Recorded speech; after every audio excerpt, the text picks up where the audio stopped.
teman-teman, saya Randy Adaha, Sekilas IT. Video kali ini saya mau racik PC. Totalnya ini ya nggak murah sih ya, 17 jutaan. Tapi semua komponennya menggunakan komponen baru, teknologi baru, terus dukungan memorinya baru, estetikanya baru, dan pengujian gamenya juga ada yang baru juga. Wah, keren banget ya. Semuanya baru ya. Jadi kalau kalian yang nanya, Bang, PC ini bisa dipakai untuk gaming, editing, streaming, jawabannya udah jelas banget bisa gitu ya. Dilibas lah.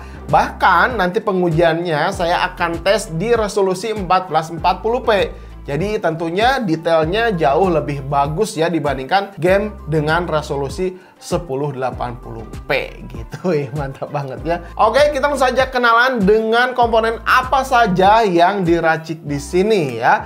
Pertama, menggunakan prosesor dari AMD yakni Ryzen 5 7500F. Nah, ini pertama kalinya si AMD merilis prosesor yang ada F-nya. Tentunya sama ya dengan si Intel. Intel sih udah di 2019 ya, 9100F, 10100F gitu ya. Yang ada seri F-nya ini tidak ada iGPU-nya. Jadi kalau misalkan mau rakit tentunya harus pakai GPU eksternal kayak gini gitu. Dia tuh punya 6 core, 12 thread, 65 watt, sudah punya teknologi baru yakni 5 nanometer. Terus PCI Express dukungannya juga udah support PCIe 5.0 ya untuk si prosesornya. Terus juga dukungan memori RAM-nya tentunya udah DDR5. Dan harganya ini tuh ya di kelasnya ini paling murah, 2.850.000-an lah ya. Kalau kita compare dengan Intel 13400F yang sekarang harganya masih 3,4 jutaan, jadi selisihnya bisa 600 ribuan ya. Tapi performanya, nah ini mepet-mepet banget gitu ya. Lanjut untuk motherboardnya. Nah, di sini saya pakai B650 ya. Harganya masih sekitar 2,2 sampai 2,4 jutaan tergantung brandnya. Dia udah support AM5 juga, terus memori RAM-nya juga udah support DDR5 juga. Tapi sayangnya untuk seri ini tuh belum support PCI Express 5.0. Kalau prosesor kan tadi udah. Dan di sini sih nggak terlalu begitu pengaruh lah ya. Karena nantinya si GPU-nya di sini saya mau pakaikan yang PCIe 4.0 aja gitu. Jadi ya belum perlu lah ya saya pakai motherboard yang support PCIe 5.0. Kalau misalkan kalian, wah Bang tanggung atuh Bang, ya udahlah cari motherboard yang support PCIe 5.0, ya boleh aja, cari aja yang seri B ya, ada B650E Extreme ya. Nah ini memang dukungannya lebih lengkap dibandingkan yang non-E, tapi harganya bisa 2 kali lipat ya. Yang harganya tuh bisa sekitar 4,5 juta, bahkan ada yang 5 jutaan gitu ya, yang seri E-nya. Tapi di sini ya udahlah pakai yang harga 2,2 jutaan aja, yang penting udah AM5 dan support DDR4.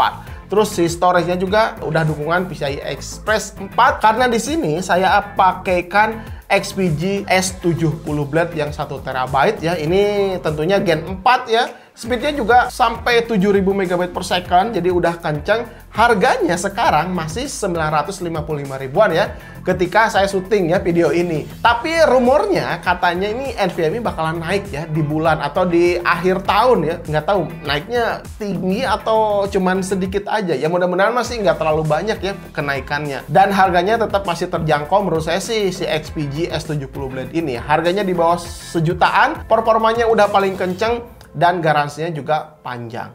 Terus untuk memori RAM-nya di sini saya pakai yang 6000 MHz 2x16 GB, jadi totalnya 32 GB XPG Lancer ya. Tapi kalau misalnya kalian suka memori RAM T-Force, terus memori RAM VNY gitu ya, terus G-Skill ya bebas-bebas aja gitu. Yang penting di sini harus minimal 32 GB DDR5 aja gitu ya. Supaya nantinya bisa mendukung kegiatan-kegiatan seperti gaming atau editing-editing ya. Sekarang minimal lah 32 GB. Lanjut lagi untuk GPU-nya. Nah, di sini saya pakai RX 6750 XT 12 GB 192 bit GDDR6. Di sini sih saya pakai yang Aorus, harganya tuh sekitar 7 jutaan kurang dikit lah ya. Kalau misalnya kalian pengen dari brand lain juga boleh-boleh aja ya, dari Aorus, dari Saphir, dari ASRock gitu ya. Pokoknya banyak yang lebih murah dari ini ya. Dan tentunya performanya tetap masih bisa ya dites nanti di game resolusi 1440p. Makanya ya udahlah minimal 6700 lah, 6750 XT lah ya, supaya bisa mengejar ya game-game yang akan datang nantinya tentunya gitu ya. Terus untuk cooler, nah di sini kalau misalkan kalian pengen pakai AIO water cooler, nah, kayak saya ini saya pakai Motra ya, Motra 240. Si selangnya ini udah RGB juga ya, bisa di setting lah. Nanti pakai software bawaan motherboard bisa diganti-ganti sesuaikan seperti ini kan, ini semuanya warnanya biru ya. Terus untuk fan-nya di sini ada 2 dan ini tuh dari brandnya First Player. Harganya juga nggak terlalu mahal ya. Jadi kalian kalau misalkan pengen yang RGB-RGB-an, ini bisa jadi salah satu rekomendasinya. Tapi kalau kalian, wah bang, saya pengen yang air cooler gitu, takut bocor atau takut apalah gitu ya, ya boleh aja sih, karena si Ryzen 5 7500F ini tuh nggak terlalu panas ya. Jadi pakai AIO 240 atau air cooler seperti AK620 ya, terus Montex 1000 yang dual tower itu udah lebih dari cukup untuk mendinginkan si prosesornya gitu ya. Terus yang terakhirnya casing. Nah untuk casing kebetulan di sini saya pakainya dari Cooler Master ya. Jadi harganya memang agak lebih mahal, tampilannya juga memang keren. Tapi kalau kalian yang pengen lebih murah lagi gitu harganya, kalian bisa cari dari Montex R1000 sama di depannya bisa dipasangkan 3 fan, atau juga dari Deepcool CC560 ya, ada fan-nya di depan, bebas lah, itu harganya lebih murah lah dibandingkan ini gitu ya. Terus yang terakhir power supply. Lupa juga ya power supply jadi terakhir. Di sini saya pakaikan Cooler Master CMW 650 watt, tapi sebetulnya pakai brand lain juga masih oke-oke aja. Yang penting kita beli power supply-nya dari brand-brand yang serius memproduksi power supply seperti HP Pro ya dari FSP HP Pro 650 watt. Harganya jangan yang terlalu mahal, 700 sampai 800 ribuan, 80 plus bronze ya. Terus dari XPG-nya ada XPG Pylon, terus dari MSI-nya ada MSI 650 itu kan yang Mag 650. Terus dari Deepcool seri VF 650 itu tentunya bisa lebih murah lagi. Tapi yang penting kalian pilih power supply-nya dari brand-brand yang bener serius ya memproduksi power supply, supaya nantinya ke komponen-komponen yang lain tentunya bisa mengalirkan listrik secara stabil ya. Apalagi komponen-komponen yang ini kan udah terbaru, udah mahal lah ya, harus pakai power supply yang benar-benar berkualitas juga. Oke, total keseluruhan yang saya sebutkan tadi ya, komponennya nanti sekalian akan lihat aja di layar ini, sekitar 17 jutaan ya, lebih-lebih sedikit lah.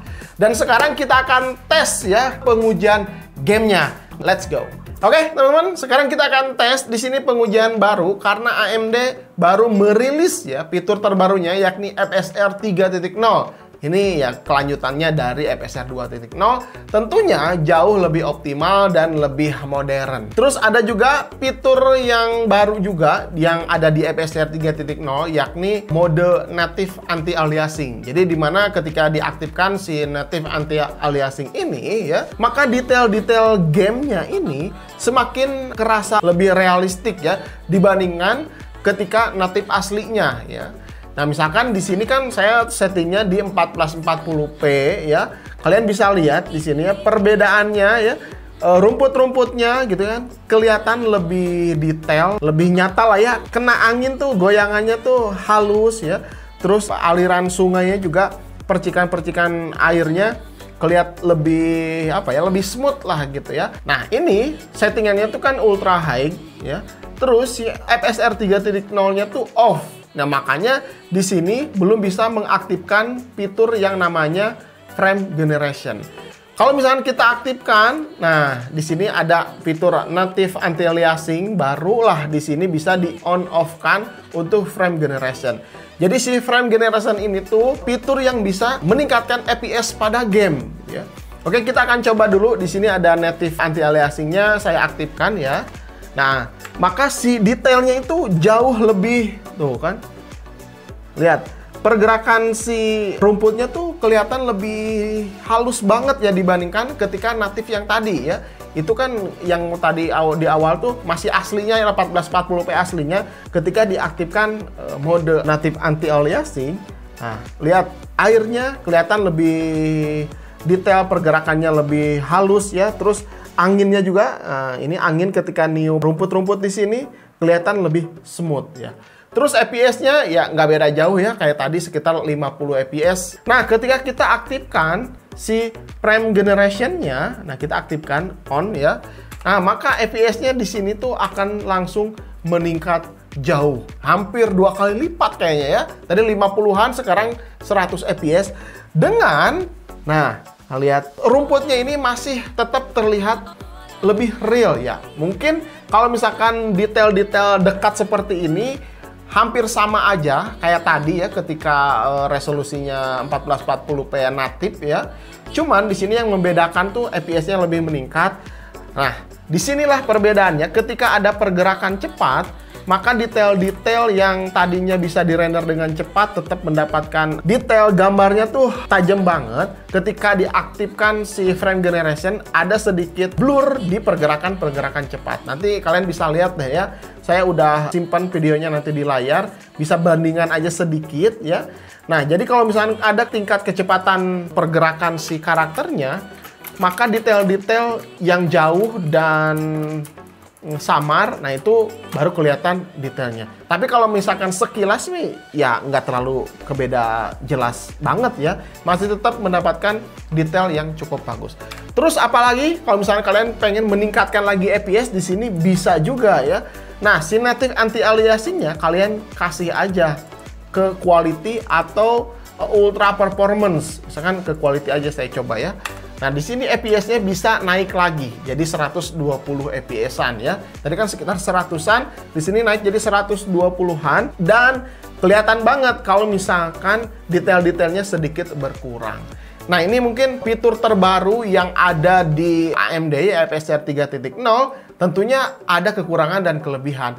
Yang pertama kekurangannya, si FSR 3.0 tuh masih support di gamenya cuman 2 ya. Yang waktu dirilis kemarin cuman ada 2. Game Forspoken ini dan satu lagi adalah game Immortal of Aveum. Nah, jadi baru 2 game aja yang support untuk FSR 3.0. Tapi kelebihannya, nah ya, si FSR 3.0 tuh bisa dijalankan di semua GPU, tidak hanya GPU Radeon aja. Misalnya kalian pakai RTX series ya, atau dari Nvidia atau dari GPU Intel, tetap bisa mengaktifkan fitur FSR 3.0. Beda kalau misalkan DLSS, fitur DLSS dari Nvidia kan fitur itu tuh hanya bisa dijalankan oleh GPU RTX series aja gitu ya. Terus ya kabar baiknya juga katanya beberapa bulan ke depan bakalan diperluas lagi untuk dukungan game yang support FSR 3.0. Salah satunya tentunya si Cyberpunk 2077 kedepannya bakalan support FSR 3.0. Jadi ya kabar baik juga kalau misalkan kalian sering main Cyberpunk 2077 ya, bisa meningkatkan FPS-nya. Tapi ada juga batasan untuk GPU-nya ya. AMD tuh merekomendasikan kalau misalkan menggunakan FSR 3.0 minimal gamenya ini bisa berjalan di 60 FPS ke atas. Terus rekomendasi penggunaan FSR 3.0 ini mulai dari 5000 series, Radeon 5000 series, 5500, 5600, 5700, bahkan naik ke atasnya ada series 6000, pokoknya 5000 ke atas itu baru bisa direkomendasikan lah untuk bisa menggunakan FSR 3.0 ini dengan baik gitu ya. Kalau dari Nvidia-nya mulai dari RTX 2000 series ya, 2060, 2070 ke atas tentunya bisa memaksimalkan fitur FSR 3.0 ini. Oke, gimana? Itu kan ada pengujian baru juga kan ya, tentunya si FSR 3.0. Jadi performanya, padahal ini game berat, tapi bisa menekan FPS lebih kencang. Oke, game selanjutnya kita akan tes di beberapa pengujian game dan benchmark gimana performa selengkapnya tentang si PC 17 jutaan ini. Oke, kita lanjut pengujiannya. Let's go. Lanjut game kedua ada Apex Legends, resolusi 1440p, presetnya very high. Rata-rata FPS yang didapat 170-an ya. Kalau roomnya ringan dan musuhnya nggak terlalu banyak, ini bisa nyampe 200 FPS ke atas. Sangat stabil, smooth banget. Apalagi kalau kalian pakai monitor yang punya refresh rate tinggi, wah mantap banget lah. Untuk konsumsi watt, untuk PC-nya aja ya, sekitar 330-an, ya naik turun lah ya. Lengkapnya kalian bisa lihat di pojok layar. Terus game selanjutnya ada Horizon Zero Dawn, sama ya, resolusi 1440p, presetnya Ultimate. Ketika dilakukan benchmark, rata-rata FPS ya di sini 120-an. Detailnya ini tuh sangat tajam sekali. Ya biasanya kan kita tesnya 1080p ya. Jadi pas naik ke 1440p, detail gamenya mantep banget. Apalagi kalau pakai monitor yang punya warnanya cukup bagus, ini bakalan memanjakan mata. Selanjutnya kita tes Cyberpunk 2077. Resolusi sama ya, 1440p, presetnya Ultra, FSR 2.1 di Quality. Masih kerasa sangat ringan dan cukup detail untuk grafiknya. Di akhir ini ketika beres benchmarknya mendapatkan 72,6 fps. Ya pokoknya mantap banget lah ya resolusi 1440p ini. Terus tambahan lagi ada pengujian 3D Mark Fire Strike, all score-nya mendapatkan 31.257 poin. Wow, cukup tinggi ya. Terus di Time Spy mendapatkan all score 12.750 poin dan pot royalnya 6.847 poin.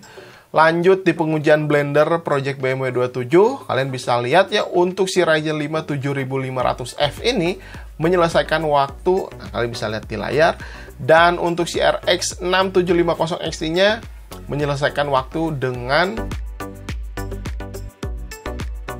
untuk tambahan aja di sini saya uji V-Ray ya, benchmark V-Ray saya tampilkan aja di layar.